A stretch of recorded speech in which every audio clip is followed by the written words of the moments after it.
Chapter 20. The young woman glanced at the clock on the wall of the school office. 10 more minutes till she could take a break. Then she'd have to walk all the way out to her car and sit there to have a cigarette. Last job she had, they could smoke out behind the kitchen. The waitresses all gathered there on breaks. Schools were different, though. She knew that. Of course, they wouldn't want young kids seeing people indulging in bad habits. She hated that she'd smoked so much in front of John. Not as bad as what Dwayne did, though, she thought, getting drunk all the time, right in front of his own kid. She sighed and looked back at the computer screen. It was pretty easy, the work. Good thing she'd taken that course. Dwayne hadn't wanted her to. He said she got good money and tips at the restaurant. What was she trying to do? Turn into some kind of businesswoman or something?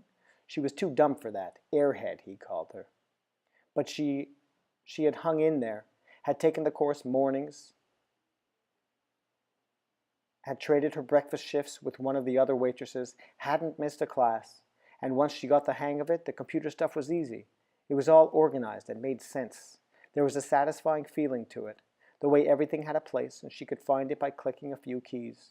It was mysterious to her, though, how it worked, how all of that information. There were 300 kids in the school, and all of their files stored here could be pulled forward by the touch of her fingers. If only life were that easy. How's it going? You've been here, what, a week? Any problems? A cheerful voice interrupted her daydreaming. It's going good. I'm getting the hang of it. The assistant principal, with his bright patterned necktie, was beside her desk, looking down at her with a smile. She'd forgotten his name. Walking through the office, he had stopped to see how she was doing. Nice of him. They were all nice here. She wouldn't tell him about the problem finding a place to smoke. For sure. He wouldn't have much sympathy for that. When school starts next week, it'll be a little crazy for a while, he told her with a chuckle. A little noisy. Yes, sir, I won't mind. I wanted to thank you, he said. Thank me? She looked at him nervously. Would he thank her for coming in this week? But now, after school starts Monday, they wouldn't need her anymore? Her heart sank. She needed this job. The hours were just right. John could be here, and she would see him during the day and know he was okay. But no, he wasn't giving her notice. The woman who called about enrolling her little girl? He was saying, I can't think of her name. It was Mrs. Merriman, and her little girl is Carolyn.